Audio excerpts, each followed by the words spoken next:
என்று காட்டினார். ஆன்மாவுக்கு வரக்கூடிய அந்த அவத்தை நிலைகள் வருகிற பொழுது ஆசிரிய பெருமகனார் அதை மூன்றாக நமக்கு முதல்ல நம்ம காட்டினார். இங்க ஐந்தவத்தை வருகிற நிலையில இல்ல, முதல் பகுதியில பொது பகுதியில காட்டுகிற பொழுது ஆன்மாவுக்கு வரக்கூடிய அந்த நிலைகள் கேவலம் சகலம் சுத்தம் என்று மூன்றை நமக்கு காட்டியிருப்பது உங்களுக்கு நினைவில் இருக்கும் என்று கருதுகிறேன். அது கேவலம் சகலம் சுத்தம் என்று சொல்லப்படுவது. அந்த கேவல சகல சுத்தம் என்று சொல்வதைப் போலவே இங்கே மூன்றை அளவுபட காட்டினார் ஆசிரியர். தேசுரு மருவும் ஆன்ம தரிசனம், ஆன்ம சுத்தி, ஆசிலா ஆன்மலாபம் ஆக மூன்றாகும். அப்படி அவை நமக்கு மூன்றாக சொல்லப்படும். மூன்றும் பாசமது அகல ஞானம் பற்றல் தான் பணியை நீட்டல். மூன்று காட்டினார். ஒன்று பாசமது அகலுதல், இன்னொன்று ஆன்மா தன் பணியை நீர்த்தல், இன்னொன்று ஞானம் கற்றல், இன்னொன்று நேயத்தில் அழுந்தல். நேயத்தில் அழுந்தல் இதுதான் நமக்கு ஞானத்தின் பயன் என்பதை இந்த திருப்பாடல்ல காட்டுகிறார். அன்பர்களே, இந்த உயிர் நன்மை அடைவதை பற்றி தசகாரியங்கள் என்று பெரியவர்கள் காட்டினார்கள். தசகாரியமாவது இந்த உலகத்தை பற்றி பருப்பொருளாக இருக்கக்கூடிய உலகம் தத்துவம், இந்த தத்துவத்தை பற்றி நாம் அறிந்து கொள்ள வேண்டும். அதுதான் நமக்கு ஆறாறு தத்துவம் ஏது என்று உண்மை விளக்கத்தில் படிச்சோம். அந்த தத்துவ ரூபம், தத்துவ தரிசனம், தத்துவ சுத்தி என்று நமக்கு இருக்கக்கூடிய அந்த தத்துவங்களை பற்றி தெரிந்து கொள்வதற்கு நம்முடைய பெரியவர்கள் மூன்றை காட்டினார்கள். அது உரையில அறிய காட்டியிருக்கிறார். தத்துவ ரூபம், தத்துவ தரிசனம், தத்துவ சுத்தி. இனி அந்த தத்துவ கூட்டங்களோடு இருந்து இன்ப துன்பங்களை அனுபவித்துக் கொண்டிருக்கக்கூடிய ஆன்மா, அது ஆன்ம ரூபம், ஆன்ம தரிசனம், ஆன்ம சுத்தி. இனி இந்த தத்துவங்களையும் ஆன்மாவை பொருந்தி இருக்கிற வினைகளையும் அனுபவித்து கழிப்பதற்காக இறைவன் உடன் இருப்பான். அப்படி இருக்கிற இறைவன் உரிய காலத்திலே உயிர்களுக்கு தெரியும் பொருட்டு வெளிப்படுவான். அது சிவரூபம், பிறகு சிவ தரிசனம், பிறகு சிவ யோகம், பிறகு சிவபோகம் என்று 10 வகையான அந்த நிலைகளை நமக்கு காட்டினார். அதில இந்த 10 என்பது நான் உங்களுக்கு சொன்னேன், 10 விதமான செயல்கள். அது தசகாரியம்னு சொல்லுவார்கள். அந்த தசகாரியங்கள்ல உயிருக்கு பயன்படுவது எது என்று கேட்டால் அந்த ஆன்ம தரிசனம், ஆன்ம சுத்தி, ஆன்ம லாபம் தான். எனவே தத்துவ ரூபம், தத்துவ தரிசனம், தத்துவ சுத்தி, சிவரூபம், சிவ தரிசனம், சிவயோகம், சிவபோகம். இந்த 4, 3, 7 உயிருக்குத்தான். அதனால அந்த 4 விரிவா காட்டாம பயன் ஆன்மாவுக்கு என்பதால 10ல 3ஆக காட்டினார் என்று உரையாசிரியர் எழுதியிருக்கிற அமைதி ரொம்ப தெளிவான பகுதி. கீழே காட்டியிருக்கிற பாருங்க. உமாபதி சிவம் 10 செயல்களை 3ஆக காட்டியதற்கு காரணம் அது ஆன்மாவுக்குத்தான் அவை பயன். அதனால் ஆசிரியர் என்ன பண்ணாரு? அதை மட்டும் காட்டினார் என்று இந்த பகுதியில காட்டுகிறார். அப்போ ஆன்ம சுத்தி, ஆன்ம தரிசனம், ஆன்ம சுத்தி, ஆன்ம லாபம் அவை 3ஆகும். சரி, அந்த 3லே என்னென்ன ஆன்ம தரிசனம் எது, ஆன்ம சுத்தி எது, ஆன்ம லாபம் எது என்பதை கீழேயே காட்டியிருக்கார் பாருங்க. பாசமது அகல ஞானம் பற்றல், பாசமது அகல ஞானம் பற்றல். ஆன்மாவுக்கு அறியாமை நீங்க ஆன்மா இறைவனை பற்றுதல். இது ஆன்ம தரிசனம். அப்ப ஆன்மா பாசத்தோடு அழுந்தி இருக்கிற பொழுது தான் பாசத்தோடு இருக்கிறோம் என்ற உணர்வே இல்லாமல் இருக்கும். ஆன்மா கேவல நிலையில தன்னையும் அறியாது, பிறகு தான் மறைக்கப்பட்டிருக்கிற பொருளையும் அறியாது. இதான் கேவல நிலை 3. தன்னையும் அறியாது, தன் மறைக்கப்பட்டிருக்கிற ஆணவத்தை அறியாது. இந்த 3 கேவல நிலை சகல நிலை சுத்தத்துல முதல்ல சொல்லப்படுவது கேவல நிலை. அது நீங்கினால் ஆன்மா தெரியும். எனவே பாசம் அது அகல ஞானத்தை பற்ற வேண்டும் என்று கருதுதல். 2வது தான் பணியை நீர்த்தல், தன்னுடைய பசு அறிவால் வரக்கூடிய செயலை விடுத்தல். 3 ஏசில் நேயத்து அழுந்தல். இயல்பாகவே பாசங்களிலே இருந்து நீங்கி, ஏசு என்பது குற்றம்னு பொருள், நேயம் என்பது அன்பு, இறை அருள், அதுல அழுந்தல். இது ஆன்மாவிற்கு கிடைக்கக்கூடிய லாபம் என்று காட்டுகிறார். இனி ஆன்ம தரிசனத்தை விளக்கமாக காட்டுகிறார். ஆன்ம தரிசனம் என்பது எது என்றால், இந்த வரிகளை பார்த்தால் ஆன்ம தரிசனமாவது பாசமது அகல ஞானம் பற்றல். இப்ப ஆன்ம தரிசனமாவது பாசமதகல ஞானம் பற்றல்.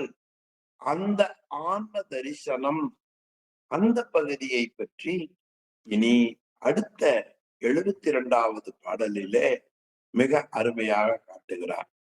ஆன்மா தன்னுடைய இயற்கை அறிவு, தனக்கு இருக்கிற அந்த அறிவை கொண்டு, அந்த அறிவு ஆன்மாவுக்கு இயல்பாக அறியக்கூடிய நிலை இல்லை. அப்படி இருந்தாலும் கூட எந்த பொருளையும் தன்னுடைய அறிவினாலே கருவிகளின் துணையை கொண்டு அருந்தி அது அனுபவிக்கும். அப்படி அனுபவிக்கிற பொழுது ஒவ்வொரு பொருளையும் ஒவ்வொன்றாக அனுபவிக்கும். பிறகு இறைவனுடைய அந்த ஞானத்தால் தன்னை பற்றி அறிகிற பொழுது தான் அறிந்து கொண்டிருக்கிற கருவிகள், அறிவெல்லாம் கருவிகள் வாயிலாக பெற்றது. நாம எந்த பொருளை பாக்குறக்கும் கருவிகள் வாயிலாகத்தானே பாக்குறோம். இப்ப கண்ணாடிய கழட்டிட்டா ரமணிய மங்களா தெரிகிறார், கண்ணாடிய போட்டா ரமணியே தெரிகிறார். கண்ணே இல்லைன்னு வைங்க, யார் தெரிவார்? அப்ப நான் ஒரு பொருளை பார்ப்பது எதனால் அறிகிறது? கண்ணால். அந்த கண்ணுக்கு மங்கள் வந்துட்டா கண்ணாடி. அப்ப நம்ம என்ன செய்ய வேண்டும்?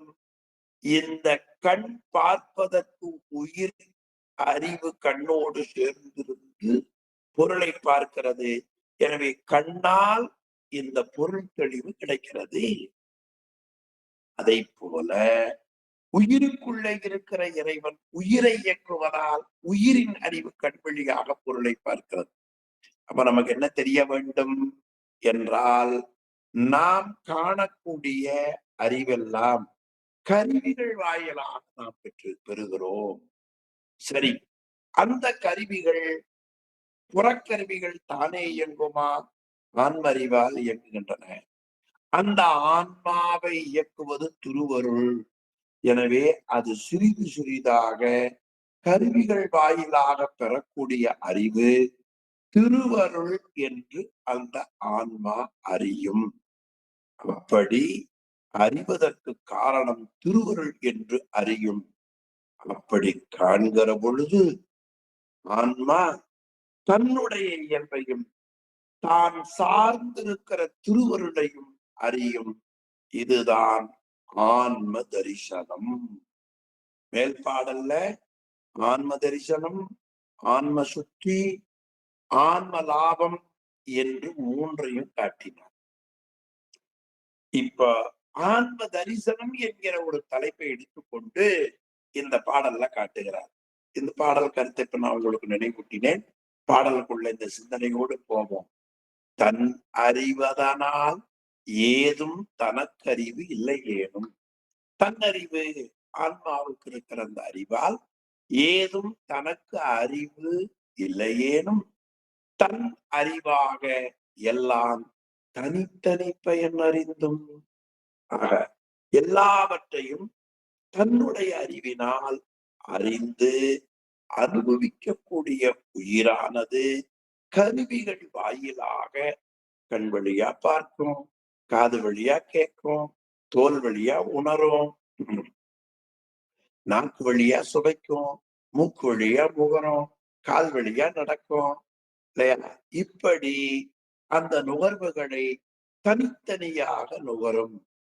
இவையெல்லாம் திருவருள் ஞானத்தால் திருவருளுடைய அறிவால் தன்னை அறிந்தால் தனக்கு கிடைக்கக்கூடிய அந்த அறிவெல்லாம் கருவிகள் வாயிலாக தன் அறிவு அறியும் தன்மை தன்னாலே தன்னை அறிந்தால் தன்னையும் தானே காணும். அப்பொழுது அந்த ஆன்மா என்ன செய்யும்? தன்னை பற்றி அறியும். தான் சார்ந்திருக்கிற பொருளையும் தான் அதுவாகி நின்ற பொருளையும் நமக்கு காட்டும். இதுதான் ஆன்ம தரிசனம். அப்ப ஆன்ம தரிசனம் என்பது ஆன்மா உள்ளது என்பதை தெரிந்து கொள்ளுகிற நிலையில நம்முடைய உயிர் இயற்கையாக எதையும் அறியக்கூடிய அறிவு இல்லை. உணர்த்த முதலில் படிச்சோம். ஆக எதையும் தன்னுடைய அறிவால் அறிந்து அனுபவிக்கிற ஆன்மா கருவிகளின் வாயிலாக அனுபவிக்கிற பொழுது ஒன்றொன்றையும் தனித்தனியாக அறிந்து அறியும். இனி தன்னுடைய அறிவு திருவருள் ஞானத்தால் அறிகிறது என்பதை இந்த ஆன்மா உணர்ந்த நிலையிலே தன்னுடைய இயல்பையும் தான் சார்ந்துள்ள திருவருளையும் அறியும். தன்னையும் தானே காணும், தான் அதுவாகி நின்றேன். இதுதான் ஆன்ம தரிசனம். இனி அடுத்த திருப்பாடல்ல ஆன்ம தரிசனம் ரொம்ப முக்கியமானது. அதுல உரையாசிரியர் ஒரு பகுதி நல்லா காட்டியிருப்பார். சிவஞானத்தால் நில்லாதவற்றை நிலை என்று உணரும் புல்லறிவு போகும். நம்முடைய அறிவு நிலையுடையவைகளை நிலையல்லவை என்றும் நிலையற்றவைகளை நிலையுடையது என்றும் கருதி கொண்டிருக்கிறது. எனவே இறை அருள் வந்தாலொழிய நமக்கு புல்லறிவு போவதற்கு வாய்ப்பில்லை. அப்படி புல்லறிவு என்பது கீழ்மையான அறிவு, மயக்க அறிவு, திரிவு அறிவு என்று வைத்துக் கொள்ளலாம். அந்த புல்லறிவு போக ஆன்ம அறிவில இருக்கிற தன்முனைப்பு நீங்கும். அப்ப என்ன ஆன்ம தரிசனம்ங்கிறது எது? அதாவது முன்றைய பாடல்ல சொன்னபடி பாசமது அகல. பாசமது அகலங்கள் என்பது என்ன? ஒன்று புல்லறிவு ஆன்மாவை விட்டு சிவஞானத்தால் புதலும், 2 ஆன்ம அறிவின் தன்முனைப்பு நீங்குதலும். இந்த 2ஐயும் நாம் முயற்சி செய்து நீக்கினோமா என்று சிந்தித்தால் இல்லை, இதற்கு திருவருளே காரணம் என்று உணர்தல். அப்ப ஆன்ம தரிசனம்னா என்ன? 3ஆ உரையாசிரியர் காட்டியிருப்பதை பற்றி, 1 திருவருள் ஞானத்தால் புல்லறிவு நம்மை விட்டு நீங்குதல், இன்னொன்று தன்முனைப்பு நீங்குதல், பிறகு திருவருடைய காரணம் என்று உணருதல். அப்ப 3 இந்த 3 நிலையை ஆன்மா அடைவதைத்தான் ஆன்ம தரிசனம். 1 திருவருள் ஞானத்தால் சிவஞானத்தால் புல்லறிவு நீங்குதல், ஆன்ம அறிவிலே இருக்கிற தன்முனைப்பு நீங்குதல், இனி திருவருளே இதற்கு காரணம் என்று உணர்தல். அப்படி உணர நல்ல விளக்கம் பெற்றிருக்கும். இதுதான் ஆன்ம தரிசனம் ஆகும். அது கீழே சிவஞான மாபாடியத்துல இன்னும் கொஞ்சம் ஆசிரியர் காட்டியிருக்கிறார். சிவஞான முனிவர் காட்டுவதை உடல் ஆன்மா இந்த 2ஐயும் பகுத்து நோக்க வேண்டும். உடம்பும் உயிரும் வேற வேறன்னு பார்க்கணும் இல்லை, நாம அப்படி பார்க்கறது இல்லையே. அப்படி பார்க்கறதுக்கான நேரமோ சூழலோ இல்லை. 2ஐயும் பகுத்து நோக்கி ஆன்மா உடல் 2ஐயும் பகுத்து நோக்கி உடல் அறிவற்றது, ஆன்மா அறிவுடையது என்று தெரிந்து உணர்தலே ஆன்ம ரூபம்னு காட்டிட்டார். பிறகு அசேதனத்தில் நீங்கி திருவருள் ஞானத்தை மேற்கொள்ளுதல் ஆன்ம தரிசனம். அப்ப ஆன்ம ரூபமும் ஆன்ம தரிசனமும் எந்த முறையில் நமக்கு அமைய பெற்றது என்பதை முனிவர் பெருந்தகையின் உரை மிகவும் அருமையாக நமக்கு காட்டியிருக்கிறார். எனவே ஆன்ம ரூபம் ஆன்ம தரிசனம். சிவஞான முனிவர் கருத்துப்படி இந்த உடம்பு உயிர் இந்த 2ஐயும் பார்த்து உயிர் அறிவற்றது, மன்னித்தருங்க, உயிர் அறிவுடையது, உடல் அறிவற்றது என்று தெரிந்து உணர்ந்தது. இது எப்படி? தன் அனுபவமாக தெரிய வேண்டும். அப்படி தெரிந்து உணர்தல் ஆன்ம ரூபம். அப்போ என்னாச்சு? புல்லறிவு போதலும் தன்முனைப்பு நீங்குதலும் திருவருளே காரணம் என்பதும் ஆன்ம ரூபம். இனி அந்த நிலை நீங்கி ஞானத்தை கடைபிடித்தல் ஆன்ம தரிசனம். அப்ப ஆன்மா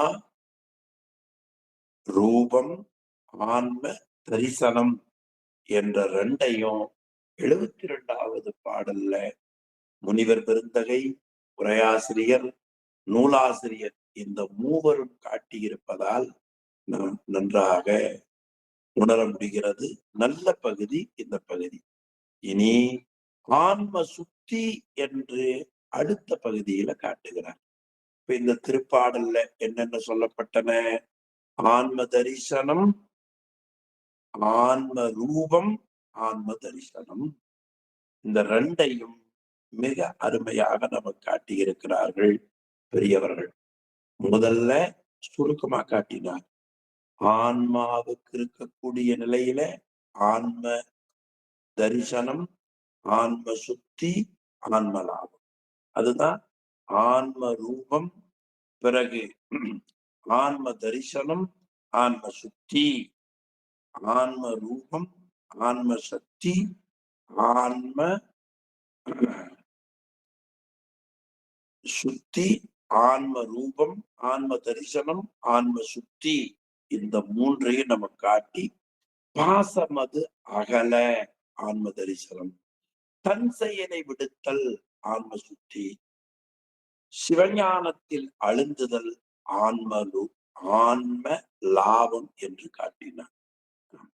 எனவே நிலையுடையது நிலையற்றது என்பதை அறிதல் ஆன்மரூபம், திருவருளை பற்றுதல் ஆன்ம தரிசனம் என்று காட்டினார். இனி அடுத்த பகுதியில ஆன்ம சுத்தி, அது எதுல நிகழும் என்றால் சிவ தரிசனத்திலேதான் ஆன்ம சுத்தி நிகழும்.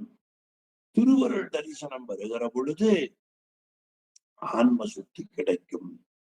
இந்த உயிர் தத்துவங்களின் உண்மை இயல்பை ஆராய்ந்து அறிகிற பொழுது இந்த தத்துவங்கள் அறிவற்றன, அந்த தத்துவங்களின் வேறாக உயிர் உண்டு என்று சிந்திப்பதற்கு ஒரு சிந்தனை வருது பாருங்க.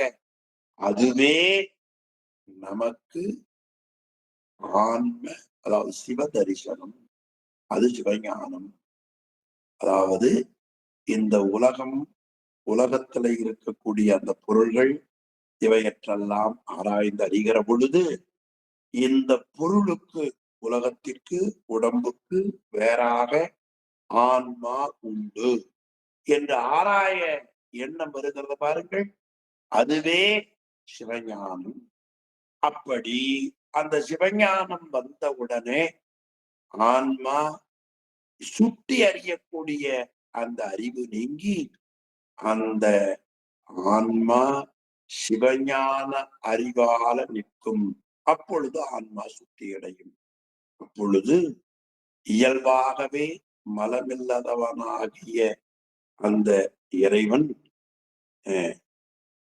அந்த அறிவில் நமக்கு காட்சி கொடுப்பான். இது 73வது பாடல். ரொம்ப எளிமையான பாட்டுங்க. தத்துவமானவற்றின் தன்மைகள் உணரும் காலை.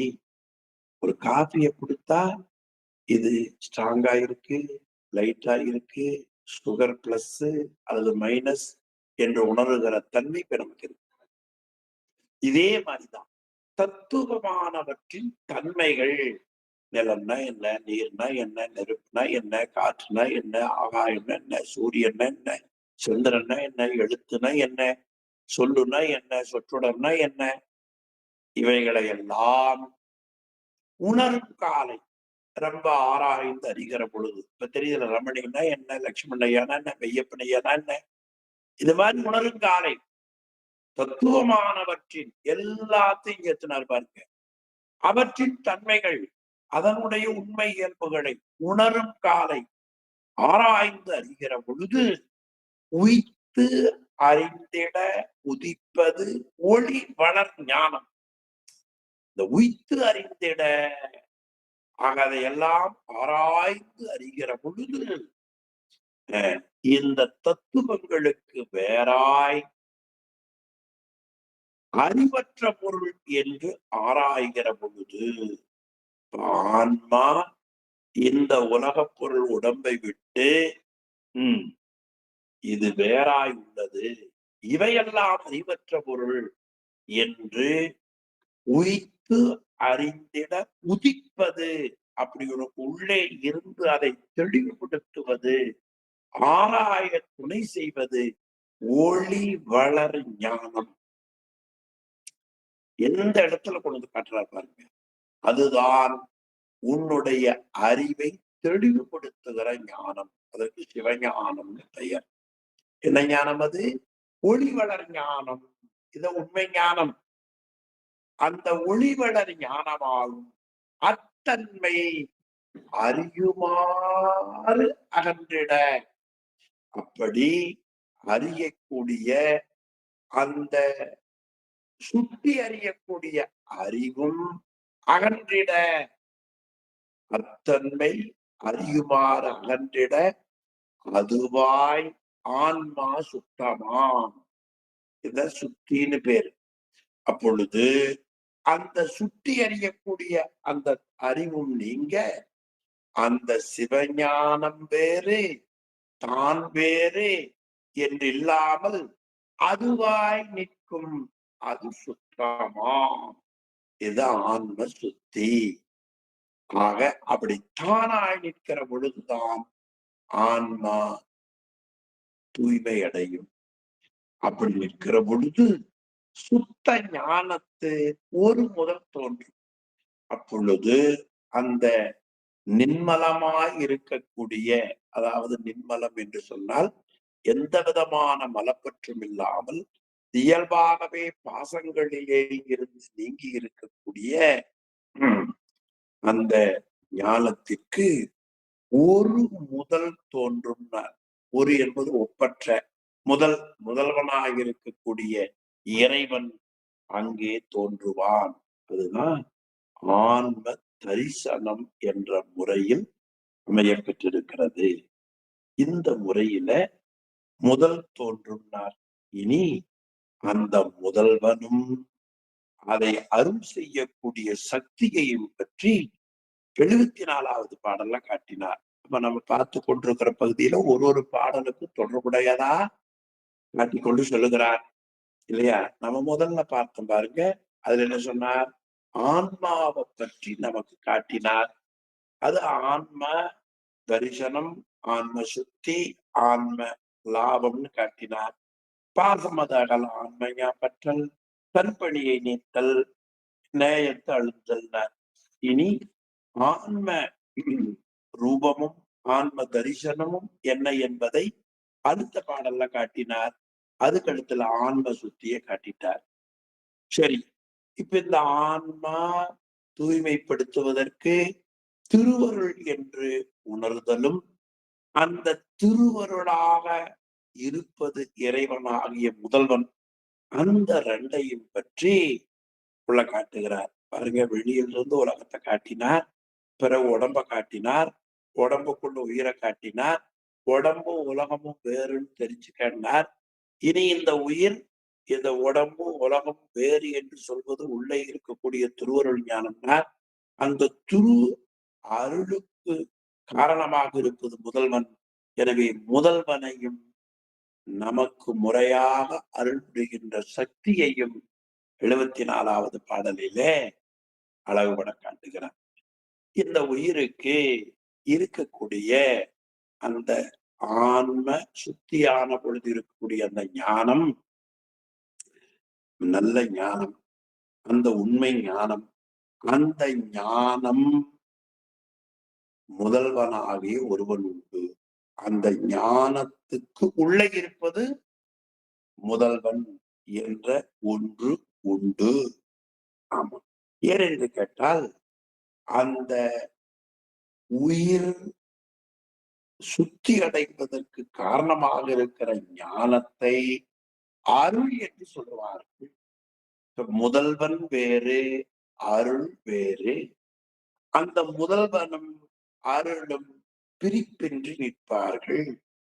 எது போல சூரியனும் ஒளியும் பிரிப்பின்றி இருப்பதைப் போல சூரியன்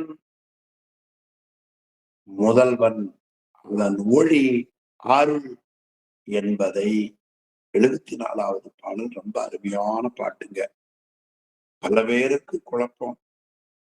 அது பேசுகிற பொழுது எது உயர்ந்தது என்பதை காட்டுவதை காட்டிலும் அதன் வழியாக பெறக்கூடிய பயனை நமக்கு காட்ட வேண்டும். நம்முடைய கீழான அறிவு எது உயர்ந்தது என்பதிலேயே போய்விட்டது. நமக்கு இந்த தத்துவ உண்மைகளை எந்த மொழியில சொன்னாலும் ஒண்ணுதான். அதுல வடமொழி உயர்ந்ததா தமிழ் மொழி உயர்ந்ததாங்கிற சண்டையிலேயே காலம் போய்விட்டது. வடமொழியானாலும் தமிழ் மொழியானாலும் ஆங்கிலமானாலும் உயிருக்கு கிடைக்கக்கூடிய பயன் என்ன என்றால் பசுபாகை உயிர் பாசத்தை விட்டு பதியடைவது தானே. அது பின்னால விளக்கம் பெறுவதற்கு சக்தியின் கூறுகளை காட்டினார்கள்.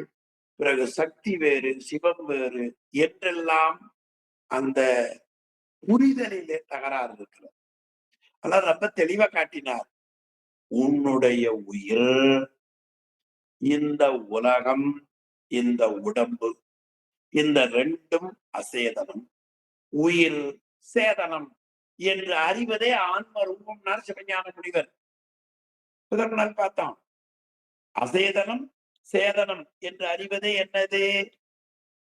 நமக்கு கிடைச்சிருக்கக்கூடிய ஆன்ம ரூபம் என்று காட்டினார். இனி இந்த அறிவற்ற பொருளை விட்டுவிட்டு அறிவுடைய பொருளை நாம் சிந்திக்க வேண்டும். அப்ப நம்மை காட்டில அறிவுடைய பொருள் இருக்கிறது, அது திருவருள். எனவே அது ஆன்ம தரிசனம். ரொம்ப எளிமையா சொன்னார் பாருங்க, இல்லையா? அதுக்கு பேர் என்ன? திருவருள் ஞானம். இனி அந்த திருவருள் ஞானத்துல அடங்கி நிற்றல் ஆன்ம சுத்தி. திருவருள் ஞானத்தில் அடங்கி நிற்றல் ஆன்ம சுத்தி. அந்த திருவருள் ஞானத்துல அடங்கி நிக்கிறீங்க பாருங்க, அந்த திருவருளை திருவருளாக இருப்பது முதல்வன். இப்ப முதல்வன் என்ற ஒரு பொருளும் முதல்வனுடைய சக்தி என்ற பொருளும் இருக்கிறது. உடனே முதல்வன் வேறு சக்தி வேறு என்று கருத வேண்டாம். முதல்வனின் சக்தி அருள், அந்த ஞானம் அருள், சிவஞானம் அருள், சிவசக்தி அருள். இதை ரொம்ப அழகா காட்டி வந்தார்கள். 39வது பாடல் அந்த தொடர் மட்டும் கொஞ்சம் காமிச்சு உதவுங்க. இது கொஞ்சம் ஞாபகத்துக்கு வைத்துக் கொள்றதுக்கு உதவியாக இருக்கும். நிறைய இடங்கள்ல இது அது என்று பேசி சிரமப்படுகிற காலம். 39வது பாடல் வந்தீங்கன்னா, ஆன்மா அறிகிற முறையில கலை வித்தை செயல் இதையெல்லாம் காட்டினார் 39வது பாடல்ல. ஆக உயிருக்கு அறிவை பொருந்தியிடும் என்று காட்டினார். அதற்கு எது துணை செய்யுதுன்னு கேட்டார். வந்துட்டீங்க 75வதுல 76ஆம் பாருங்க. புனித சக்தி புணர்ந்தே, அந்த தொடர் ஞாபகம் வச்சுங்க. புனித சக்தி புணர்ந்தே. புனிதன் முதல்வன், சக்தி அருள். இப்ப மேல இருக்கிற ஆன்மா கலை வித்தை இவையெல்லாம் செயல்படணும். எது கூட இருக்கணும்? முதல்வனுடைய சக்தி. புனித சக்தி புணர்ந்தே 39ல. 40வது பாட்டு 77வது பக்கத்து வாங்க. இறை சக்தி உடனாய் நின்றே. ஆக அராகம் நியதி காலம் இவையெல்லாம் செயல்பட எது கூட இருக்கணும்? இறை சக்தி உடனாய் நின்றே. 40 ஆயிடுச்சுங்களா? இறை சக்தி உடனாய் நின்றே. இனி 42வது பாட்டுக்கு வந்தீங்கன்னா 80வது பக்கம். பரனருளால், பரனருளால் இந்த மூன்றை ஞாபகம் வச்சுக்க. புனித சக்தி என்பது 39, இறை சக்தி 40, 42 பரனருளால். அந்த 4வது வரியில பாருங்க, பரனருளால். இந்த மூன்றையும் ஞாபகம் வச்சுக்கணும். ஒண்ணுமே ஒரு பேப்பர்ல 39 புனித சக்தி, 40 இறை சக்தி, 42 பரனருள். இப்ப தத்துவங்கள் தொழிலுக்கு யார் கொடுத்திருக்கிறார்? இறைவனுடைய சக்தி. அத ஞானம்னு பேர். இப்ப பரனருள், இறை சக்தி, புனித சக்தி, இந்த மூன்றை எடுத்துட்டு வாங்க. 39ல புனித சக்தி, 40ல இறை சக்தி, 42ல பரனருள் என்று காட்டிய அந்த பரனருளை, இறை சக்தியை, அடுத்து புனித சக்தியை காட்டுகிறார் 74வது பாடலில், சிறப்பு பகுதியில. அது 73வது பாடல்ல ஆன்மா சுத்தமாம். அந்த சுத்தமாக இருக்கிற ஞானத்திலே ஒரு முதல் தோன்றும், இல்லையா? ஒரு முதல் தோன்றும் என்று நமக்கு காட்டினார். அந்த முதலும் அந்த ஞானம் சக்தியும் என்ன என்ன என்பதை இப்ப காட்ட வருகிறார். வாங்க உள்ள போவோம். அதாவது ஆன்மாவினிடத்தில பொருந்தி இருக்கக்கூடிய அந்த தெளிந்த ஞானம், அது திருவருள் ஞானம். அந்த ஞானமே போதுமே. அந்த ஞானத்துக்கு மேல ஒருவன் உண்டுன்னு சொல்றீங்களே, ஞானம் தானே. ஞானமே போதுமே, ஞானத்துக்கு அப்புறம் ஒரு முதல் உண்டுன்னு சொல்றீங்களே. 73ல பாருங்க. சுத்த ஞானம் ஒன்று, ஒரு முதல் ஒன்று. சுத்த ஞானம் ஒன்று, ஒரு முதல் ஒன்று. இப்ப சுத்த ஞானம் என்பது அருள், ஒரு முதல் என்பது சிவம். சூரியன் என்பது ஒரு முதல், சுத்த ஞானம் என்பது அதனுடைய ஒளி. இந்த ஒரு முதல் சுத்த ஞானம் என்பத 39ல புனித சக்தி, 40ல இறை சக்தி, 42ல பரனருள். அப்ப அங்கெல்லாம் நமக்கு துணை செய்வது எது? அருள். அந்த ஞானத்திற்கு ஒப்பற்ற முதல்வனாயுள்ள காட்சி தோன்றும். அதனாலதான் நாயன்மார்கள் வருகிற பொழுது அம்மையப்பராக வந்து காட்சி கொள்வார்கள். இந்த உண்மையைத்தான் புனித சக்தி, இறை சக்தி, பரனருள், ஞானத்து ஒரு முதல் இத சுருக்கி காட்டினார். அம்மையப்பரே உலகுக்கு அம்மையப்பர் என்று அறிக. எவ்வளவு தெளிவான நூற்காட்டுது பாருங்க. இப்பொழுது இந்த ஞானமே ஒன்று இருக்கிறதே, அது நீங்களாம் ஒரு முதல்வன் உண்டு என்று நீங்கள் காட்டுகிறீர்களே, எந்த பாடல் 73ல்ல சொல்லுகிறீர்களே என்று கேட்டால், அந்த ஞானம்தான் முதல்வனுடைய அருள். சில பேர் இது சக்தி மாதம்னு சொல்லுவாங்க, இது சக்தியை சொல்லுன்னு சொல்லுவார்கள்.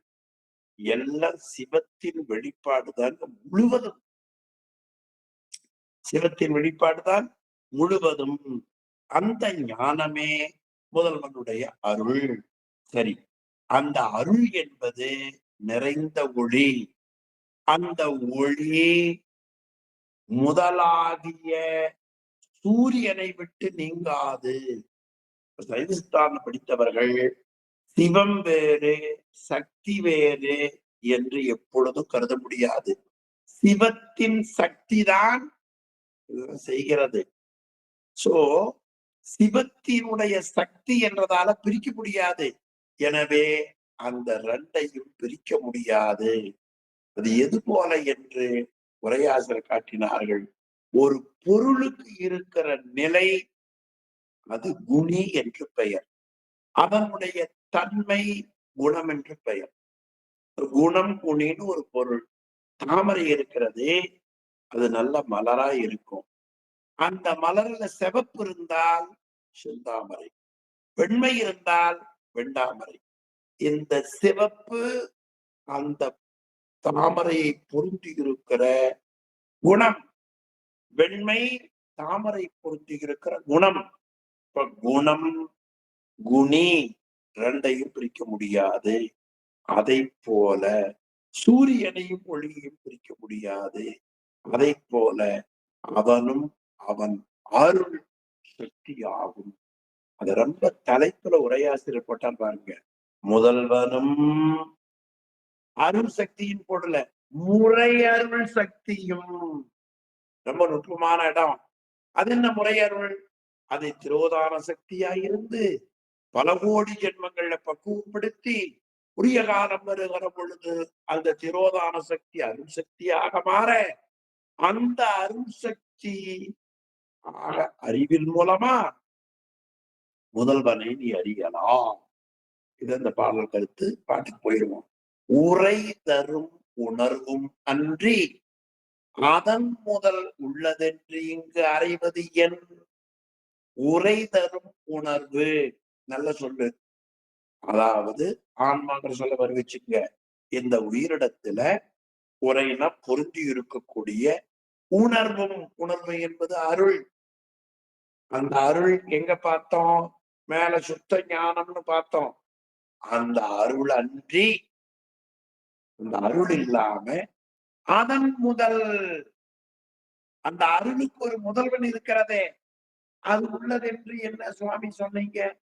அப்ப அந்த அருளாறு முதல்வனாறு என்னில் அண்ணல் அருள். என்ன அருள்? அண்ணல் அருள். நல்ல தொடருங்க. அண்ணல் அருள். எங்காவது வீடுகள்லயோ தொழில் இடங்கள்லயோ செயல்பாடுகளிலோ நீங்க எழுதி போடலாம். எது நடந்தாலும் சொல்ல வேண்டியது என்ன? அண்ணல் அருள்.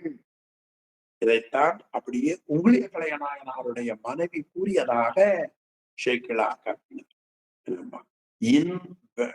இந்த விளைவெல்லாம் என் கொள்.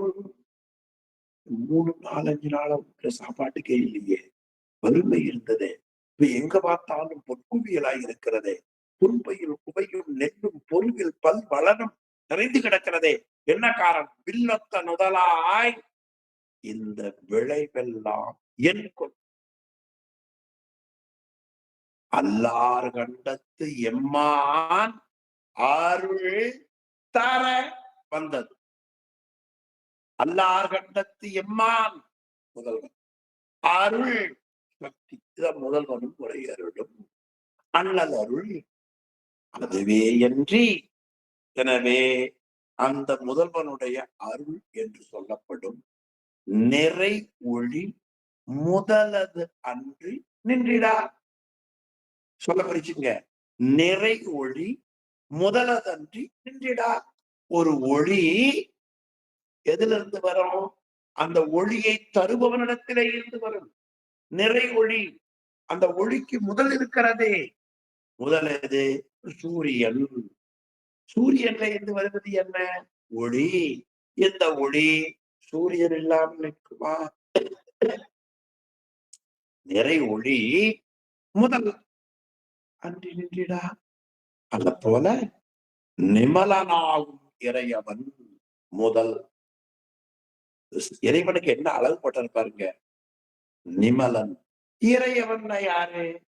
அதாவது எல்லா பொருள்களிலேயும் நிறைந்திருப்பவன், தலைமைத்தன்மை உடையவன். அதை இறைவன் பேருங்க. இறைவன் என்ற சொல்லுக்கு பொருள் என்ன? இருத்தலால் இறை. இறைவன் என்ற சொல்லுக்கு பொருள் என்ன? கொஞ்சம் ஞாபகம் வச்சுக்கணும். இருத்தலால், எல்லா பொருளையும் இருத்தல்.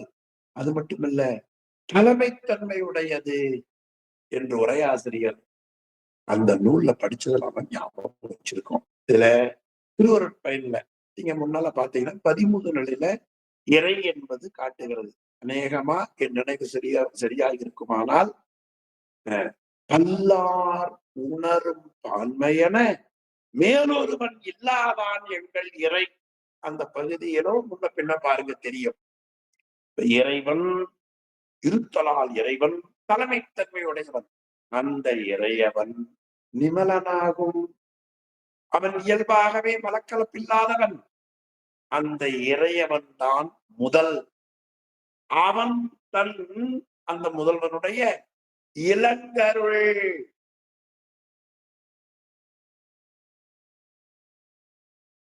இளங்கருள் சக்தியாகும்.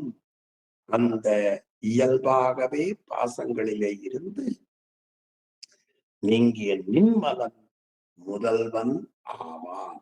முதல் அவன், பிறகு அவன் தன் இளங்கருள், அவனிடத்திலே விளங்கும் அருள் அவனுடைய சக்தியாகும். ரொம்ப பெரியவர்கள் கூட பாடம் சொல்லுகிற பொழுது அறியாமை வந்து விட்டால் அந்த சரியான பகுதியை கொடுக்க முடியாது. அது ரொம்ப நுட்பமா பார்க்கிற பொழுதுதான் தெரியும்.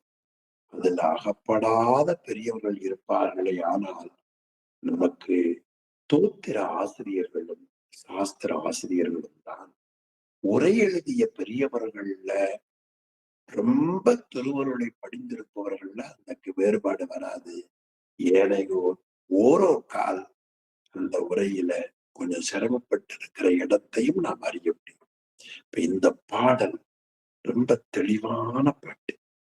தத்துவங்களை பற்றி பொதுவாக ஆன்மா அறிவதற்கு கருவிகள் எப்படி துணை நிற்கின்றன என்பதை பற்றி சொல்லி, இவற்றுக்கெல்லாம் காரணம் என்ன தெரியுமா?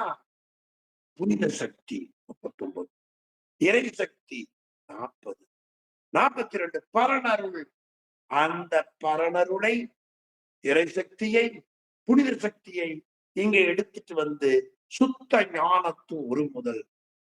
உடனே மாணவனுடைய குறிப்பை அறிந்து கேட்டார், சாமி, நீங்க உரை தரும் உணர்வாகிய ஞானம்னு சொன்னீங்களே, அதுக்குள்ள இருந்து ஒரு முதல் இருக்குதுன்னு சொல்றீங்களே, அது எனக்கு அந்த இடம் விளங்கல. விளங்கலையா ராஜா?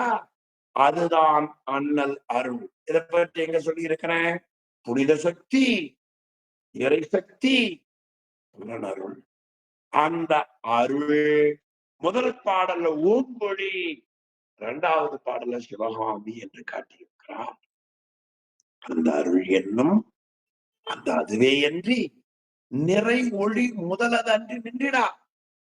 அந்த நிறை ஒளி முதல் இல்லாமல் இல்லை. அது நிமலனாகும் இறையவன். இந்த இறையவன் என்ன அழகா கற்றார் பார்க்க. நிமலனாகும் இறையவன் முதல் அவன் தன் இளங்கருள் சக்தியாகும். இனி அடுத்து காட்டுகிறார் சாமி. அப்ப அந்த சக்தி தான் நமக்கு உண்மையை காட்டுதுங்கிறீங்க. ஆமாடா ராஜா, அந்த சக்தி தான் இந்த பாசம் அது அகல ஞானம் பற்றலும், பிறகு தன் செயல் நீத்தலும், பிறகு அது இறையருளில அழுந்தி இருப்பதற்கும் காரணம் சக்தி.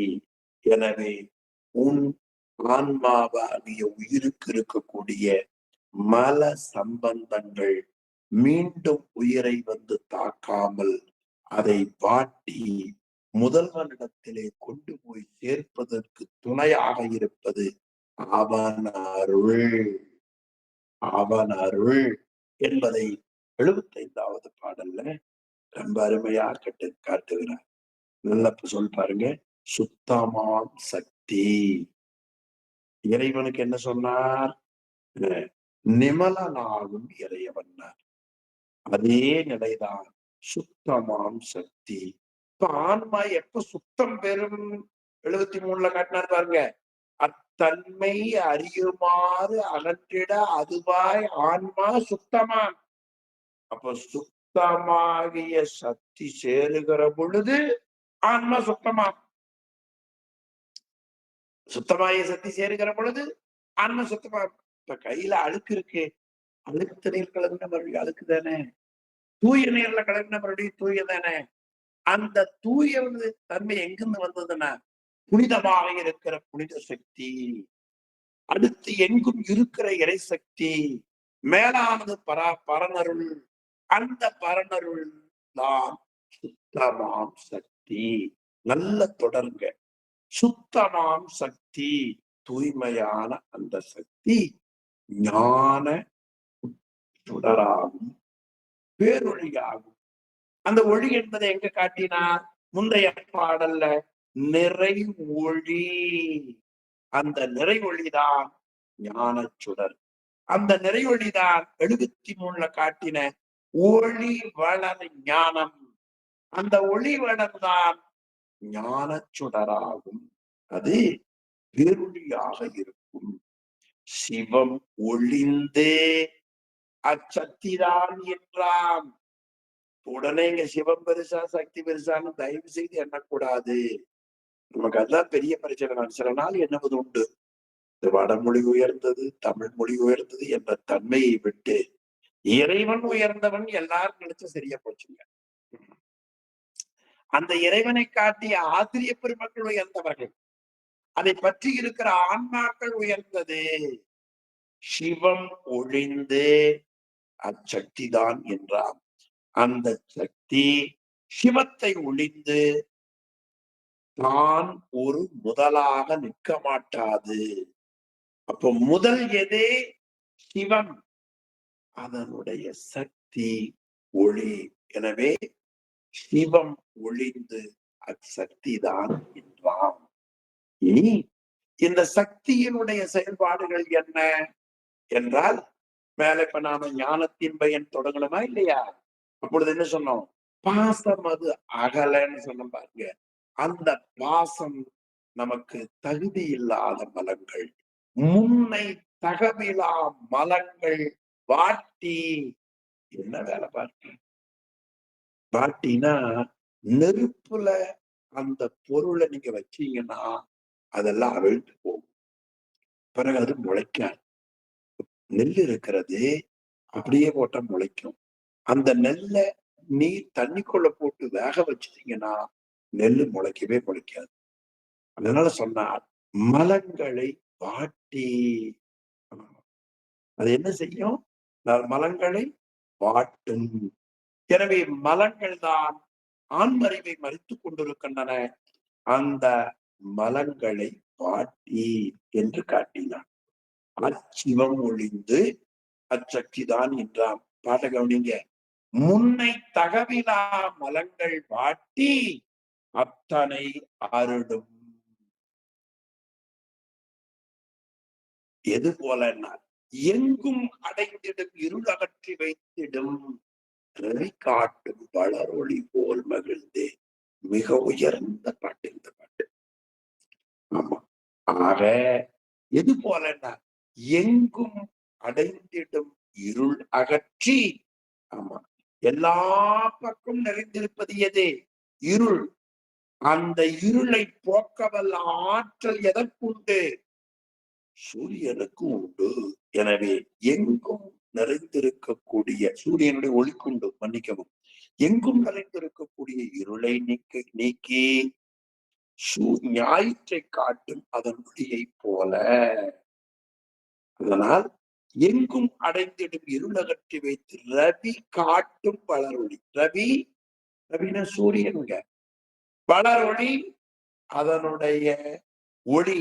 ஒளியை போல அந்த சக்தி, அதாவது சிவம் ஒளிந்து சக்தி தான் சொல்லமல்ல, அந்த சக்தி என்ன செய்யும்? முன்னை தகவிலா மலங்கள். முன்னை தகவிலா மலம் என்ன? ஆன்மா என்னை கொண்டோ அன்னைக்கே ஆன்மாவை பந்தித்து நிற்கக்கூடிய தகவிலா மலங்கள். நல்ல சொல்லுங்க.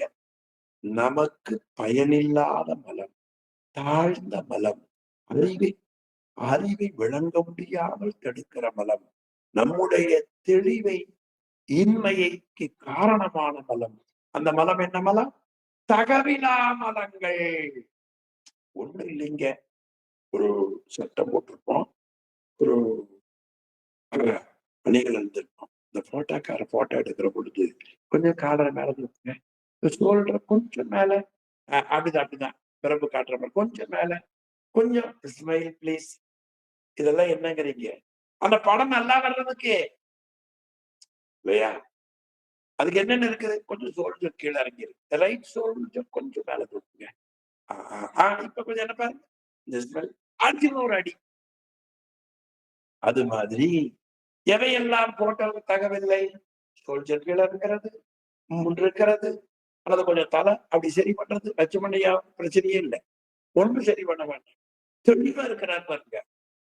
அப்படி எல்லாம் கொஞ்சம் சரி. பிறப்புக்கு சீப்பு வேணும். அவர் மேலையும் செய்யணும், கீழையும் செய்யணும்.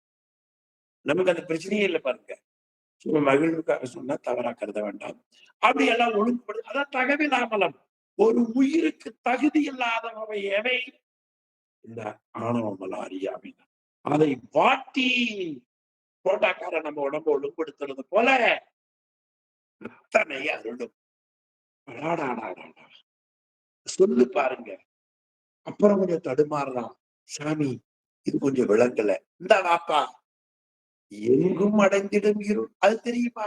ஒரு மனுஷனுக்கு நல்லது தெரியுதோ இல்லையோ, கெட்டது இயல்பா தெரிஞ்சே ஆகும். எது தெரியும்னா ஒளி தெரியாது, இருட்டு உடனே தெரியும். உடனே எது தெரியும்? இருட்டு. அதனாலதான் தலைய கருப்பா வச்சா கடவுள் நினைக்கிறேன். அந்த கருப்பா இருக்கிற நிலை நீங்கி வெண்மையாவதுதான் ஆன்மாவுக்கு இருக்கிற அறியாமை போதல்.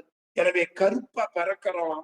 அது படிக்க படிக்க படிக்க என்னமோ அது வெள்ளை ஆகி ஆன்மா தூய்மை தன்மை காட்டுவது வெண்மை. இது முடியல எனக்கு வெண்மை, ஆன்மாவில வெண்மை இல்லை. ஆனா நம்மாடு அந்த வெள்ளை வேண்டாம்ப்பா, நான் கருப்பு சாயம் பூசிக்கிறேன்னு கருப்பத்தான் பூச விரும்புறான். உடம்புல இயல்பா இருக்கிற நிலையை பாருங்க.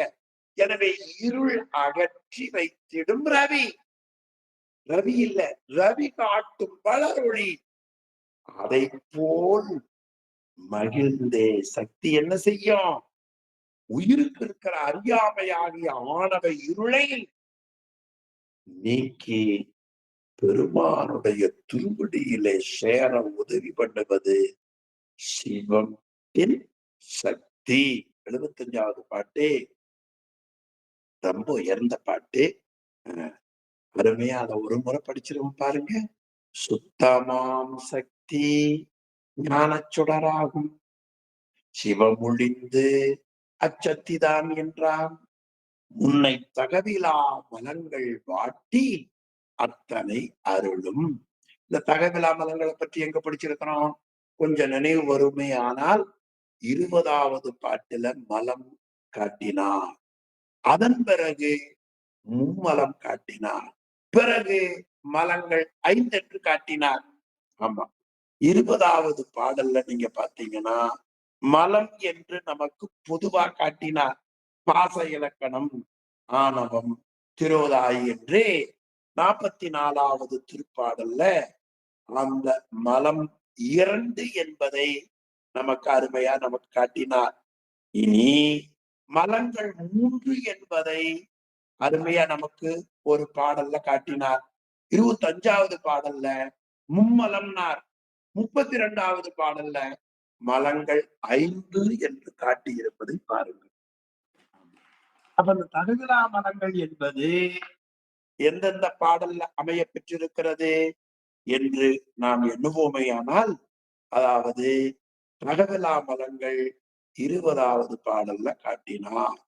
அதன் பிறகு அது மும்மலம் என்பதை 25வது பாடல்ல காட்டினார். அடுத்து மலங்கள் 5 என்பதை அதன் பிறகு தொடர்ந்து காட்டுகிறார் இல்லையா? 32வது பாடல். ஆக 20, 25, 32 இந்த 3 பாடல்ல காட்டிய மலங்கள் தகவிலா மலங்கள். அதை பாட்டி அத்தனை அருளும். அத்தன் யாரு? 13, 14, 15, 16, 17, 18 6 பாடல்ல தெளிவுபடுத்தப்பட்ட பொருள் இருக்கிறது பாருங்கள். அந்த அத்தன் அருளும். இதை போல எங்கும் அடைந்திடும் இருளகற்றி வைத்திடும் ரவி காட்டும் வளரொளி போல மகிழ்ந்தே. ஆமாங்க, வளர் ஒளினார். ரொம்ப அருமையான தொடர். மேல ஒளி வளர்னார், வளர் ஒளினார். இதைத்தான் ஓங்கு ஒளி என்று முதல்ல காட்டினாரா இல்லையா? முதல் பாடல் பாருங்க. ஓங்கொழியாய். அந்த ஓங்கு ஒளியாக இருப்ப பின்ன ஒளிக்கெல்லாம் ஒளி கொடுப்பது. சூரிய ஒளி, சந்திர ஒளி, நெருப்பொளி, நட்சத்திர ஒளி, போராத்துக்கு ஒளி கொடுப்பது. இப்போ ஒளிக்குள் ஒளியாயது இறைவன். ஒளியாய், ஒளியதன் ஒளியாய், ஒளியதன் ஒளியாய் என்று கச்சியப்ப முனிவர் இந்த செய்திகளை எல்லாம் எடுத்து ஒரு பாடல்ல கச்சியப்ப முனிவர் காட்டுகிறார். ஏன்? நெஞ்சு கொடுத்துகிற உமாபத சிவம் காட்டினார். ஒளி, நம்ம ஒளியில் ஒளியில் ஒளியில் ஒளி, ஒளியில் ஒளியில் ஒளியில் ஒளி. அந்த ஒளிதான் சக்தி என்பதை 75வது பாடல்ல மிக தெளிவாக காட்டியிருக்கிறார்கள். இனி இந்த 72 முதல் 75 வரை ஆன்ம ரூபம், ஆன்ம தரிசனம், ஆன்ம சுத்தி இதெல்லாம் எப்படி நடக்குதுன்னு பார்த்தோம். இதுல அந்த ஞானத்துல ஒரு முதல் தோன்றும் என்று சொன்ன உடனே கொஞ்சம் என்ன மாதிரி ஒரு கொள்கையுடையவனுக்கு புரியல. அவன் யாருன்னு கேட்டா சிவசமவாதி. அவனுக்கு புரியல. அப்போ அதை மறுத்து சொல்லுகிறார் உமாபதி சிவம். அதாவது நம்முடைய உடம்புல இருக்கிற கருவிகளை கொண்டு உயிர் அறிவு கருவிகள்ல பொருந்த எல்லாவற்றையும் அது செயல்படுத்துகின்றன. சரி, இனி ஒரு பேய் பிடிக்குமே ஆனால் அந்த பேயினுடைய செயல், பேயினுடைய அறிவு, பேயினுடைய நிலை இந்த பேய் பிடித்தவர்கள் செய்வார்கள். ஆமா, இப்ப எனக்கு பேய் பிடிச்சிருச்சுன்னு வைங்க, பேயினுடைய செயல் தானே வெளிப்படும். நியாயம் தானே? ஆமா. அந்த முறையில ஈசனுடைய அருள் உயிரை பொருந்தினால் அந்த தலைவனை போலவே எல்லா தொழிலும் செய்யணுமே. யோசனை நல்லாத்தான் இருக்கு அப்படின்னு சிவசமவாதி சொன்னான். அதற்கு ஆசிரியர் உமாபதி சிவம், அது நீ கூறிய கூற்று நன்மை இல்லை. இதை 76வது பாட்டு கருத்து. நன்மைன்னு நீ சொன்னது அது நன்மையானதில்லை. அப்படி நீ சொன்ன கொள்கையை நான் மறுத்து சொல்லுகிறேன், சிந்திப்பாயாக என்று காட்டுகிற பாடல் 77வது பாட்டு. 76, 74, 7, 76ல சமசமவாதியினுடைய கொள்கையை சொல்லி 77 அதை மறித்து அதற்கு விளக்கமாக சொல்லுகிறார். 76வது பாட்டு பாருங்க. புகழரும் அசத்தர். அசத்தர்னா தனக்கு என்று வலிமை இல்லாதவர். சத்தர் சத்து வலிமை, அசத்து வலிமை இல்லை, அறிவில்லாத நிலை. எனவே புகழரும் அசத்தர் தனக்கு என்று அறிவோ செயலோ வலிமையோ இல்லாதவர் தம்பால் பொருந்திய. அப்படி இருப்பவரிடத்துல ஒரு அழகை பிடித்தால், அழகைன பேயின் அர்த்தம், அழகுன சீமாறு, அழகைன பேய். ஆமா, பிறகு என்னவே பார்க்கிறார். நான் கிட்டத்தட்ட அப்படித்தான். அந்த சுந்தரமூர்த்தி சாமி சொல்றாரு, சாமி எனக்கு பேய் குணம் எப்ப வரும் தெரியுமா? உங்களை நினைக்காத பொழுதுங்கிறார் இல்லையா? நாயேன் பல நாளும் நினைப்பின்றி மனத்துண்டை பேயாய் திரிந்தைத்து. இந்த பேயா திரிவதற்கு காரணம் என்ன தெரியுமா? பல நாளும் நினைப்பின்றி அழகை பேய். ஆக அந்த பேய் போல், அப்ப அந்த பேய் குணம் பொருந்தினால் இந்த தனக்கென அறிவில்லாத ஆன்மா பேயின் குணத்தை பற்றி நின்று செயல்படுமா இல்லையா? ஆமா சுவாமி. அத போல அகிலமும் உணரும் ஈசன். அவனே ஒத்துட்ட பாருங்க, சிவசமவாதி.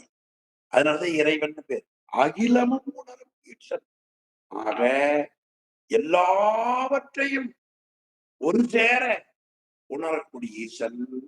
அவன் அருள் உயிர் மேவுதலாலே, இந்த உயிரை பொருந்துவதால் சகலம் நிகழ வேண்டும்.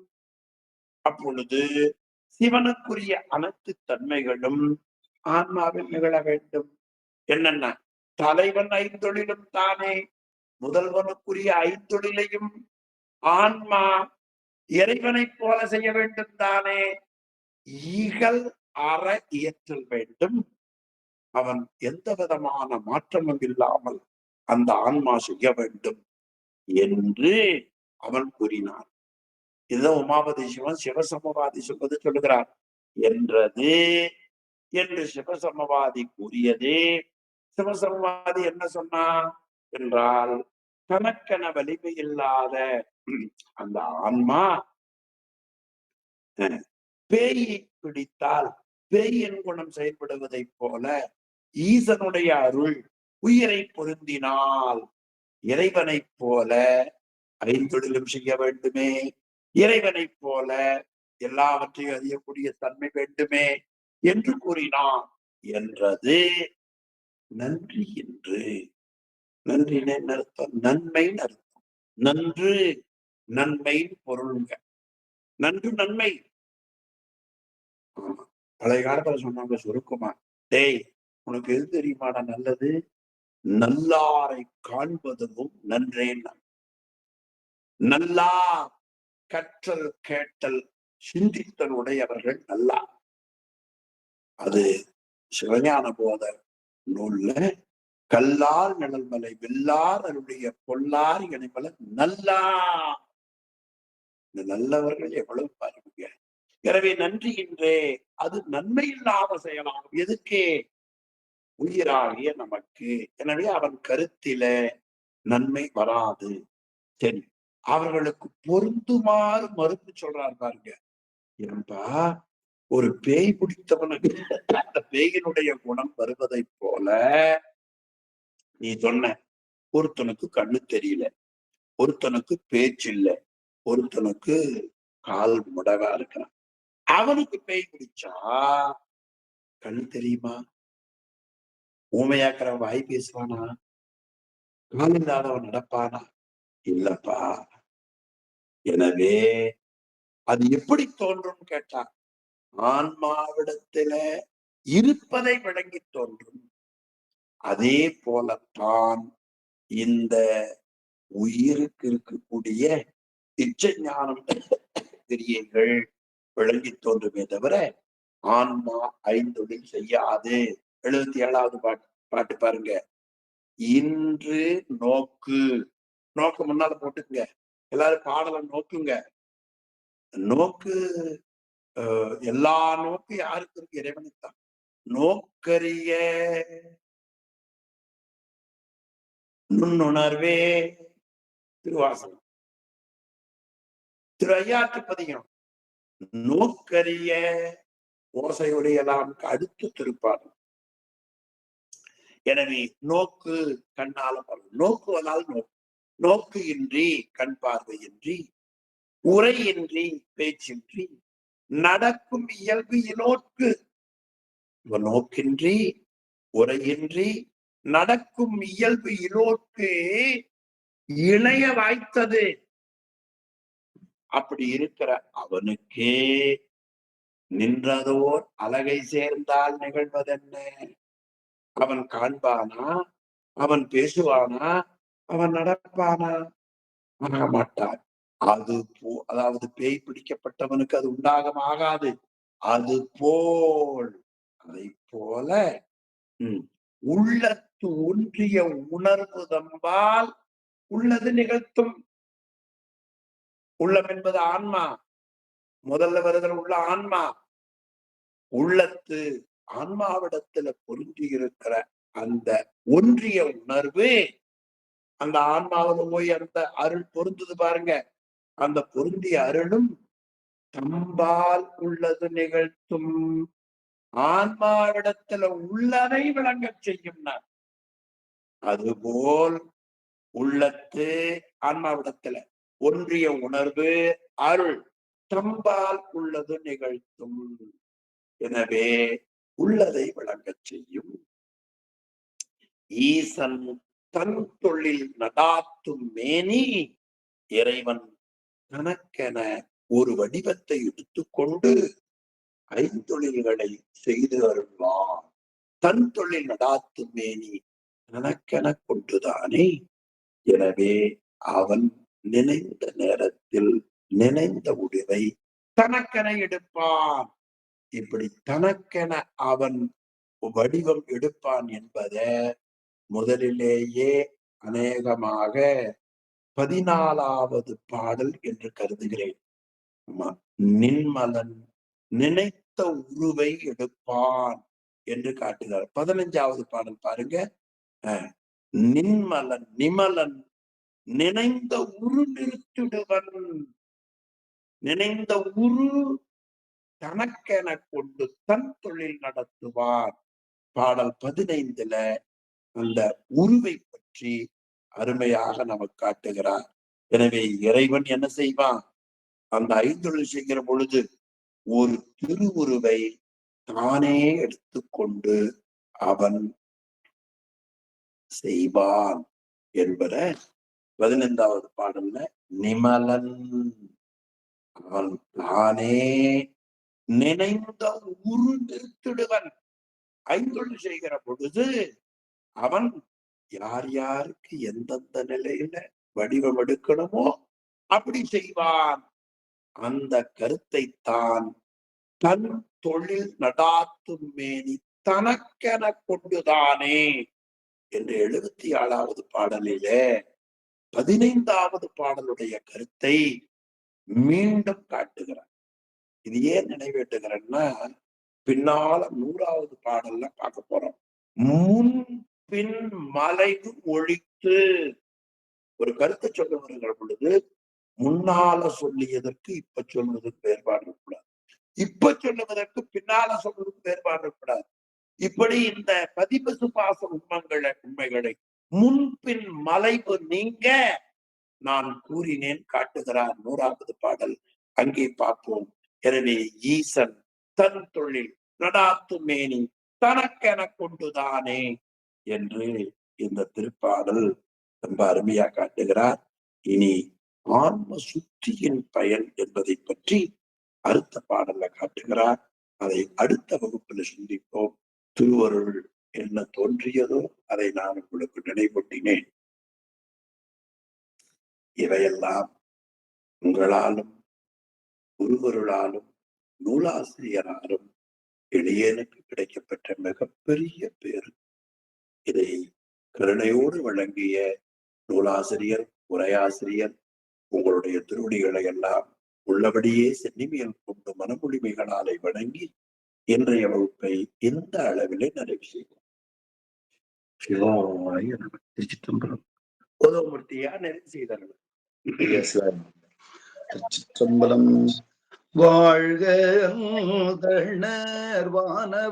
வானவரானினம் வீழ்க பூனல் வேந்தனும் ஓங்குக ஆழ்க தீயதெல்லாம் அறநாமமே சூழ்க வையகம் துயர் தீர்கவே.